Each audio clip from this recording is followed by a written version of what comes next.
Kæri vinir, alltaf þegar ég er beðin að flytja hugvekju eða einhvers konar predikun hér, fer hugurinn á fullt og athyglisbresturinn sem angrar mig svo oft fer líka á fullt. Margir þekkja þetta hugarástand. Þegar ég hóf að skrifa myndi ég eftir að það þarf að vökva blómin hér í kirkjunni, myndi að Havaírósin hengdi blöðin, sárþyrst, síðastliðinn hvíldardag, hringdi strax í konna til að minna á blómin. Svona þeytist til og frá.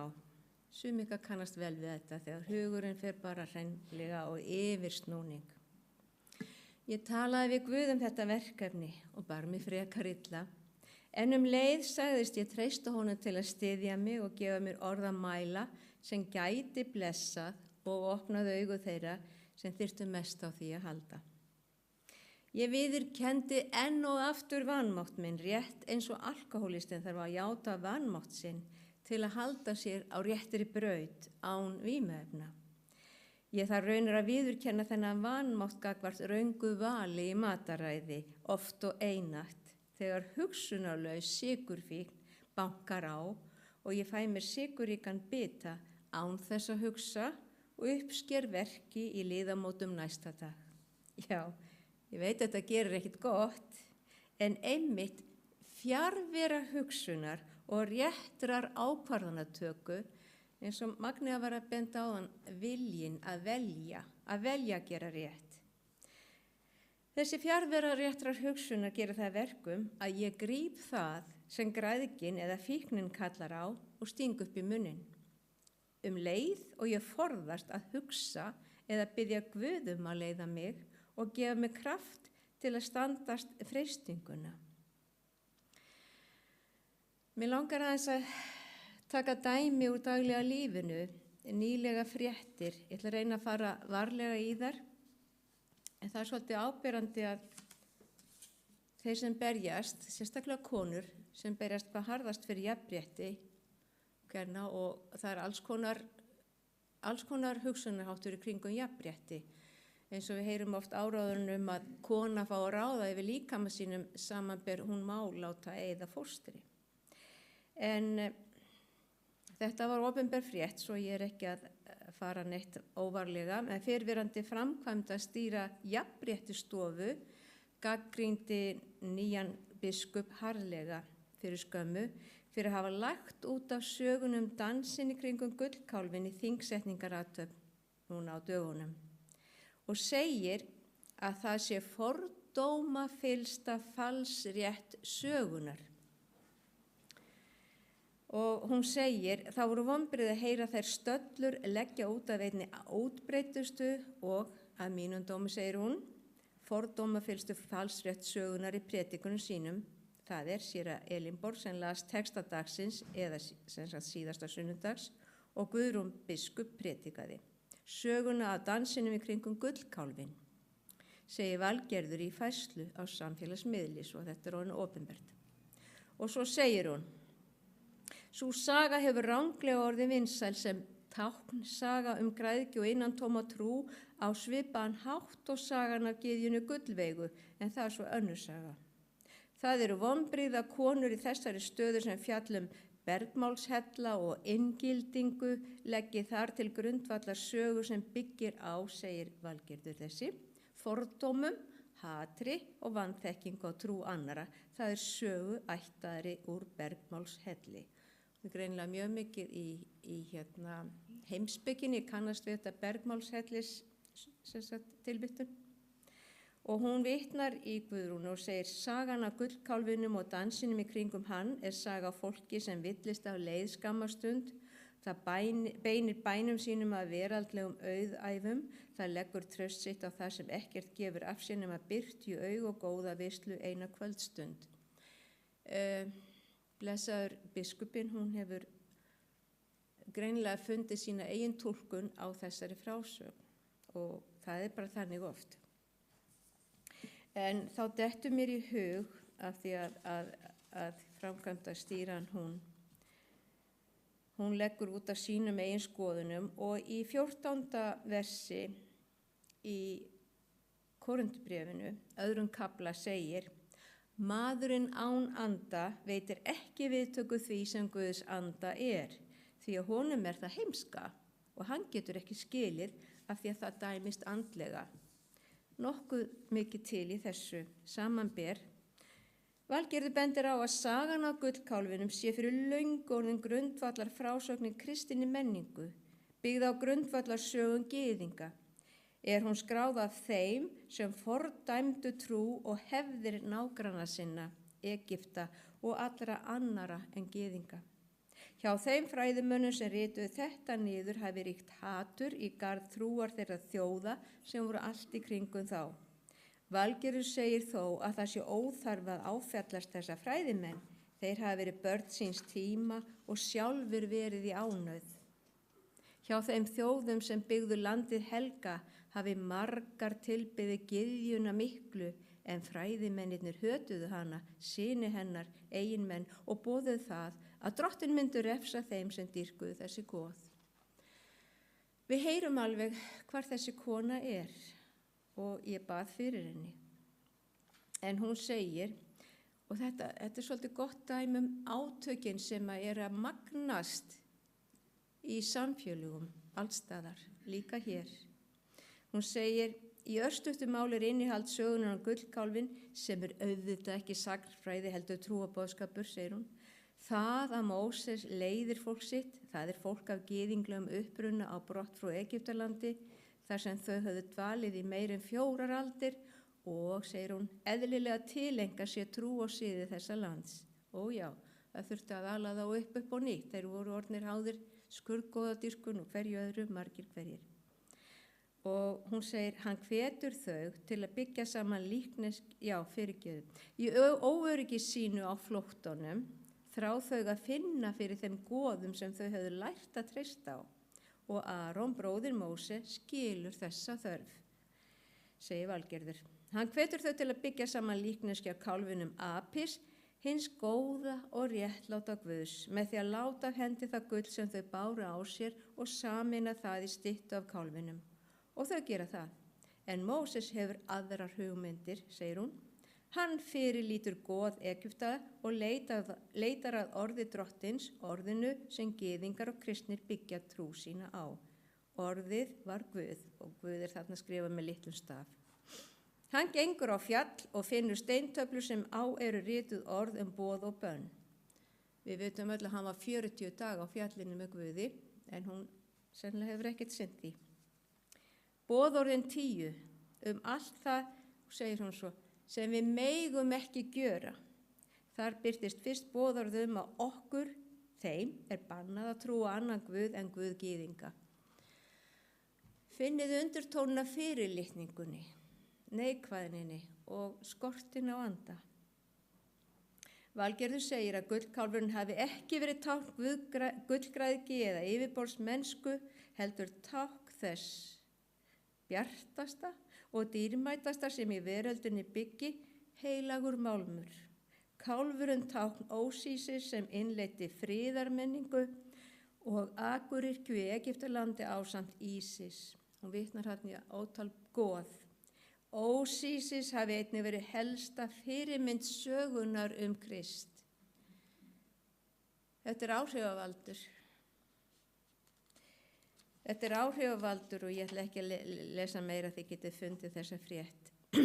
En hún segir hérna, orð biskups byggja, segir hún, því miður og án efa óafvitandi á trúarboðskap hins refsandi Guðs, sem í raun og ekkert skylt við þá kristni sem ég veit að bæði biskupinn og dómkirkjupresturinn vilja boða, segir Valgerður að lokum.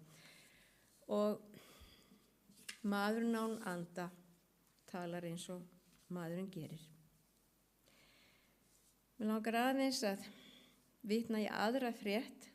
Þetta svona vekur okkur til umhugsunar þau átök. En allir hafa fylgst með forsetaframboðinu í Ameríku og þeim látum sem í kringum það. Og dæmum hvatvísi og fljótfærni þar víða að finna.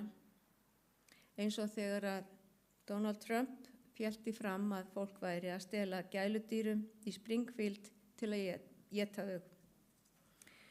En svo var nú farið að rannsaka þá frétt, ég ætla ekki að lesa alla falsfréttina, en við heyrðum og allir hafa heyrt sennilega í fréttunum þegar fullyrti að þeir væri að stela, vissir hópar væri að stela gæludýrum og leggja þau sér til munns. Nágranni minn, þetta er grófuleyti, nágranni minn tilkynnti mér að vinkona dóttur hennar hefði týnt kettinum sínum. Hún leitaði hans á netinu í dýraatkvörfum og í nágranninu. Dag eitt kom hún heim úr vinnunni og leið og hún steig út úr bílum, horfði í átt að húsi nágranna sinna sem eru frá Haítí, þetta er fordómarnir. Sá hún köttin sinn hengdan upp í tré, líkt og fólk gerir við slátrun og nágrannarnir voru að skera köttin niður til að borða hann. Mér hefur verið sagt að þeir gera þetta líka við hunda og hafa verið að gera það í Snædurgarði með gæsir og endur og svona heldur sagan áfram. Yfirvöld í Springfield hafa gefið út að engar tilkynningar meint dýraát innflytjanda hafi borist borgaryfirvöldum og ekki heldur tilkynningar nokkur dýranýð innan félaga að nú væri komin fram sönnun fyrir sannleiksgildi sögusagnanna innflytjendur. Borgarstjóri Springfield, Rob Rue, hefur eins reynt að stöðva þessar sögusagnir. Sem manneskja getur ímyndað hvernig að finna að tala sér svona þig. Og ég ætla ekkert að lesa meira þetta, það geta allir fundið þetta, en þetta sýnir svo vel hversu hratt eldurinn breiðist út. Eldur fordóma, eldur lyga, eldur gróusagna. Og þá skortir skynsemi og þá skortir hugsun, eins og þegar maður borðar rangan mat. Og við erum að finna þetta æ meira og ég kommentaði á þetta aðeins og ég fekk strax tilbaka af því að það náttúrulega sást að ég trúi á Guð því ég sagði að þessi kona væri að tala af vanþekkingu og einhver heimtaði að mér að ég sannaði að Guð væri til. Ég svaraði ekki bréfinu, ég svaraði ekki til þessu skothrið. Ég svaraði engu að þessum tröllum sem að fara hamslaust inn á neti þegar þeim ögrað, eða þeim sé ögrað ef einhver kristinn lætur heyrast í sér. En við þurfum ekki að verða undrandi þegar að fer að hitna virkilega í kólunum og við fáum á okkur árásir.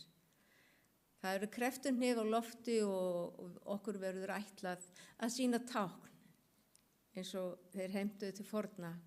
Komdu með tákn, gerðu önnur kraftaverk eins og heimta var af Jesú. En athyglisbresturinn ekki hjálpa, sagði ég áðan, hvað til ráða? Ég veit svarið, leitaðu Guðs, ekki bara stundum, heldur á hverjum degi og oft á dag. Ég hætti að reykja með því að tala það við Guð af mikilli einlægni og alvöru fyrir réttum 36 árum. Hann lét mig gleyma að ég reykti. Ég fattaði það ekki fyrir 3 dögum síðar. Löngunin hvarf og kom aldrei aftur. Það var ákvörðun og Guð var með mér. Þetta snýst allt það að gera eitthvað í eigin mætti eða leyfa Guð að vera með í ráðum í smáu sem stóru, merkilegu sem ómerkilegu. Hver dæmur það hvað er merkilegt og ómerkilegt? Muniði eftir frásögnina Pétri og göngu hans á vatninu. Svo sterk saga atvik sem margir eru löngu hættir að taka alvarlega en sýnir á nokkurs vafa ef við ætlum að ganga í gegnum lífið horfandi á tærnar á okkur að vandamálin og kvíðin munu ráðast að okkur, við munum hrasa og sökkva. Þessi frásögn hefst á því að Jesús lætur lærisveinana fara á undan sér í bát yfir Genesaret vatn og þá var hann nýbúinn að metta 1000, já, metta 1000 með 5 brauð og 2 fiska í körfu sem margfaldaðist eftir bæn Jesú og blessun svo allir sem neyttu urðu mettir og afgangurum var 12 fullar körfur. Ég veit að Valgerður er ekki sammála mér í þessu, en það er allt í lagi. Þurfum við að örvænta þegar koma örðuga tíðir eins og sagt er fyrir Megum ekki gleyma þessari sögu. Hún er sönn. Eigum við ekki að horfa til liðinna daga og huga því hvernig forfeður okkar í eyðimörkinni komumst af. Þrátt fyrir smá hliðarspor og dansi kringum gullkálf. Valgerður gleymdi því að þeim var séð fyrir fæðu í 40 ár. Hún trúir því eflaust ekki. Og jafnvel þegar við verðum kvíðin vegna mannanna verk og átaka, eigum við þá að láta kvíðan heltaka okkur eins og lærisveinarnir gerðu þessa nótt, nýbúnir að horfa á Jesú metta 1000 manna og kvenna auk barna. Ég var að lesa 14. kafla Mattheusar frá 23. versi. Og hann hafi látið fólki fara, gekk hann til fjalls til að biðjast fyrir í einrúmi. Þegar kvöld var komið, var hann þar einn. Það er einrúmsbænin. Ég man það þegar að ég bað fyrir reykingafíkn minni að ég bað í einrúmi og ég ákallaði Guð og hann tók frá mér alla fíkn. Ekki það að við eigum ekki að biðja í hóp, endilega. En það að vera einn með Guði, öðru hvoru, helst á hverjum degi og biðja, það breytir öllu. En báturinn var þegar kominn langt frá landi því hann sendi þá undan sér og hann lá undir áföllum því að vindur var á móti. En langt var liðið nætur kom hann til þeirra gangandi á vatninu og þegar lærisveinir sá hann ganga á vatninu var þeim býlt við og þeir sögðu, þetta er vofa og æptu af hræðslu. Þetta getur hent okkur, þessar mannlegu skyndu hugmyndir að eitthvað sé annað en það er. Þeir voru ennþá svona vanmáttugir og veraldlegir, eins og við. En Jesús mælti jafnskjótt til þeirra, verið hughröstir, það er ég, verið óhræddir. Pétur svaraði honum, ef það er þú, hann sagði ef það er þú, hver sagði ef? Ef þú ert sonur Guðs, munið þig.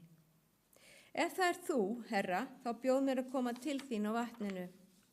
Og Jesús svaraði að bragði, kom þú. Og Pétur steig út úr bátnum og gekk á vatninu til hans. Og meðan hann horfði á hann, var allt í lagi.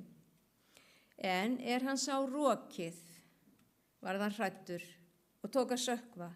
Og þá kallaði hann, Herra, bjarga þú mér. Þegar hann var að sökkva þá hrópar hann en ekki fyrr. Þetta hendur okkur mörg. Þegar að virkilegt mótlæti blasir við okkur, þá kannski loksins förum við á knén. Þegar við finnum vanmáttinn. Fór Pétur af stað svolítið góður með sig út á vatnið, svolítið spenntur fyrir áhættunni, vildi sýna hinum, láta sjá sig. Ég veit ekki hvaða hugar var Pétur, hann var svolítið hvattvís þarna. En Jesús rétti þegar út höndina, tók í hann og sagði, þú trú litli, því efaðist þú. Og þeir stigu í bátinn og það lægði vindinn. En þeir sem í bátnum voru til báðu hann og sögðu, sannarlega ert þú sonur Guðs. Þegar þeir höfðu náð yfirum komu þeir að landinu við Genesaret. Þeir voru búin að vera þar áður. Og Jesú hafði gert kraftaverk þar. Fólki á þeim stað þekkti hann og sendi boð allt nágrennið og menn færðu til hans alla þá sem sjúkir voru. Þeir báðu hann að mega rétt snerta fald klæða hans og allir sem snertu hann urðu alheilir. Það leysir út kraft Guðs þegar þú treystir, eins og Magnea kom inn á áðan. Hve undursamlegt, hve lýsandi fyrir mennina okkur sem erum svo fljóta að gleyma og efast. Hér er frásögnum ungan mann sem ferðaðist á vatni, langa leið til að komast í frelsi og á betri stað. Í febrúar 1994 óð 21 árs gamall kúbverskur brimbrettakappi í land við Florida Keys sem eru neðst á Flórídaskaganum og mörg ykkar hafa eflaust komið þangað. Og hann bað hæli og sagði undrandi lögreglufulltrúa sögu sína. Brimbrettakappinn heitir Eugenio Maderal Roman og hafði komist þessa 110 mílna leið yfir opið haf í leit að frelsi. Hann átti æskuvina nafni Lester Moreno Perez sem hafði brunað yfir sjóinn til Flórída 4 árum áður og vann nú sem tölvunaforritari á Miami. Eugenio sagði að hann hefði hugsað að elta vin sinn á sínum tíma en ákvað að það væri of hættulegt að reyna það. Eugenio stundaði brimbrettabrunn næstum daglega á Kúbu og þennan sérstaka morgun lagði hann af stað eins og svo oft áður frá heimili vinkonu sinnar í Varadero 1:00 eftir hádegi og fór í bíltúr meðfram ströndinni. Ég fór að bruna á brettinu til að fá mér hreint loft og smá skemmtun. Síðan ætlaði hann að fara til frænku sinnar. Hann hóf að bruna á brettinu þarna kvöldið og þegar hann fann hagstæðan norðan vind allt í einu eins og bænasvar, hélt hann bara áfram með frelsistrána togandi í hann, hvetjandi hann áfram. Eitthvað kallaði á mig, sagði hann. Hann vann sem brimbretta þjálfari og hafði nokkuð góð laun, en hann var þreyttur á neyðinni á Kúbu. Eugenio mætti nokkrum vinalegum höfrungum á leiðinni, en forðaðist að hvílast á dimmu vatninu sem einnig innihélt risahákarla í veiðihug. Hann staðsetti sig miðað við sólina og síðan við pólstjörnuna nóttin féll á. Ungi maðurinn komst yfir í þessu ævintýralega ferðalagi frá Norður-Kúbu til Marathon Key eftir það bil 9 tíma ferðalag. Strandgæslan var ekki með í þessu máli vegna þess að ungi Maderal komst alla leið án aðstoðar. Eugenio sagðist hafa langað til að komast til Ameríku langan tíma en hafði ekki ráðgert að það gerðist á þennan hátt. Ef ég hefði hugsað mig 2 svar, sagðan, hefði ég ekki gert það. Ef við hikum, þá gerum við það ekki. Biblían segir frá vindasömu kvöldi fyrir langa löngu þegar Jesús gekk yfir vatnið sem ólgaði í stormunum til að bjarga vinum sínum. Og meir en það, hann fór óra langa leið til að færa frelsi til heims sem niður njörvaður af syndafjötrum. Það var áhættusöm ferð, en Kristur þráði að leysa okkur undan stjórnarfari Satans og gefa okkur lausn undan ánauðar okinu og gefa okkur frelsi. Jesús hugsaði þetta oftar en einu sinni. Hann hikaði ekki vegna þess að hann elskar okkur meira en við getum nokkur tíma skilið. Við þurfum að íhuga þetta aftur og aftur. Sökkva okkur niður í íhugunum kærleika Krists og fórn okkar vegna. Ekki hika, ekki líta tilbaka á allar syndir okkar og mistök, vanmátt okkar og skort á kjarki.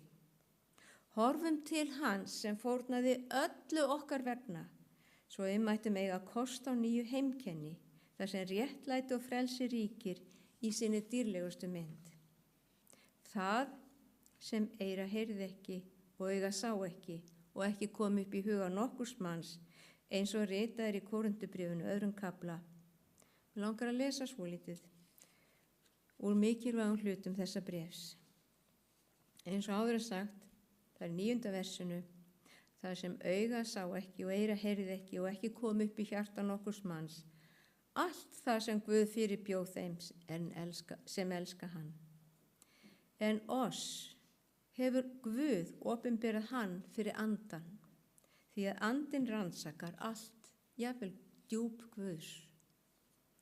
Hver meðal manna veit hvað mannsins nema andi mannsins sem í honum Þannig hefur heldur enginn komist að raun hvað Guðs nema Guðs andi. En við höfum ekki hlotið anda heimsins, heldur andan sem frá Guði til þess að við skulum vita hvað oss af Guði gefið. Enda tölum við það ekki með orðum sem mannlegur vísdómur kennir, eins og við heyrðum svo litið að því áðan, heldur með orðum sem andinn kennir og útlistum andleg efni á andlegan hátt. Ég las áðan 14. versið að maðurinn án anda veitir ekki viðtöku því sem Guðs anda því honum það heimska, eins og við heyrðum vitnisburðin áðan. En í 15. versana segir, en hinn andlegi dæmir allt, en hann sjálfan verður ekki dæmt af neinum. Því að hver hefur þekkt huga drottins að hann geti frætt hann? En við höfum huga Krists. Því hann sagði, sjá ég með ykkur alla daga.